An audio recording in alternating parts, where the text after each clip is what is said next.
Weekly News New York. My name is Krista Chris, and you're welcome to a weekly news roundup. Below are the news that made talking points for us in the week that just ended. On Monday, we reported that Tesla CEO Elon Musk unveiled a new logo for the social media platform Twitter to replace the bluebird symbol. The new logo is the latest change since Musk bought the social media platform for $44 billion last year.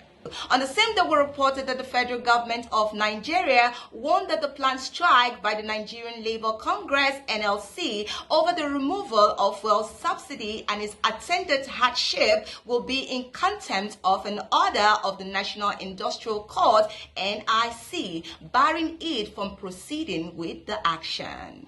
On Tuesday, we reported that the former Labour leader and governor of Edo State, Adams Oshimole, came out to defend President Bola Tinubu, stressing that those who voted him as president are aware that he is not a magician. Oshimole pointed out that there was no time Tinubu pledged to fix the country's numerous problems in 24 hours during his presidential campaign. On the same day, we reported that in what can be described as a severe blow to the Saudis' aspiration, Kylian Mbappe, the prolific striker from Paris Saint-Germain, shocked everyone when he declined a meeting with Al Hilal's official, a direct jeopardy to their world record €300 million, which is equivalent to $333 million deal. Still on Tuesday, we reported that the president of Kenya, William Ruto, came out to declare that he was now ready to meet opposition leader Raila Odinga anytime, after months of anti-government protests that have now sparked international alarm amidst calls for dialogue.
On Wednesday, we report that the former president of Nigeria, Olusegun Obasanjo, declared that most leaders Nigeria have managed to produce are empty, stressing that they lack the knowledge and understanding of the positions they hold or seek to hold.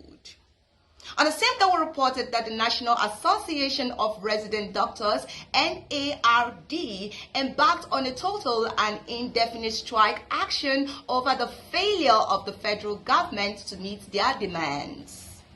Still on Wednesday, we reported that gold, ruby, and diamond crown ring worn by rap legend Tupac Shakur during his last public appearance was sold for $1 million at auction in the city of New York. The winning bid was well above Sotheby's pre-sales estimate of between $200,000 and $300,000 and has now become the most valuable hip-hop artifact ever sold, the auction house confirmed.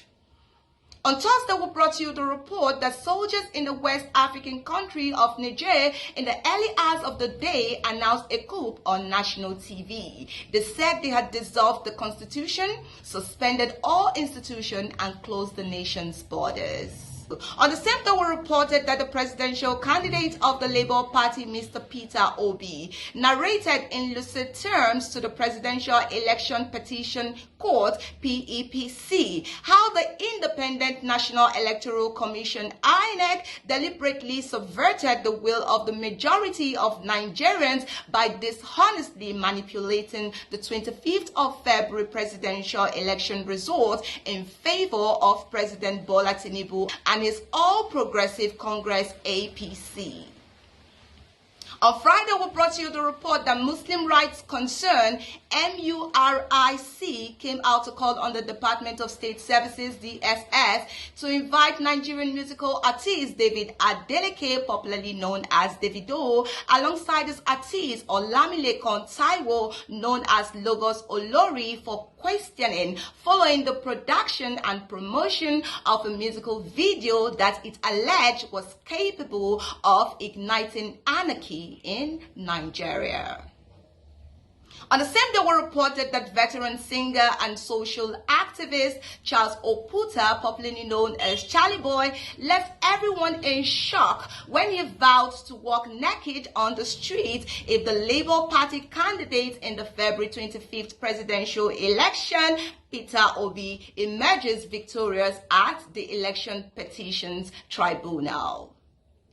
Finally, on Saturday, we reported that the president of Russia, Vladimir Putin, gifted his Zimbabwe counterpart a presidential helicopter. Meanwhile, in the course of the Russian-African summit in St. Petersburg, President Putin and President Mnangagwa held a meeting to discuss the possibility of Zimbabwe purchasing more Russian-made helicopters. We also reported that former President of the United States, Donald Trump, is now facing new criminal charges after prosecutors accused him of ordering employees to delete security camera footage at his estate to hinder an investigation into the mishandling of classified documents. And lastly, we brought you the report that a suspected Boko Haram member who was alleged to be plotting an attack on the People's Democratic Party PDP presidential candidate Atiku Abubakar in Yola, Adamawa State was apprehended by security operatives. With this, we come to the end of our weekly news roundup. Thank you for watching.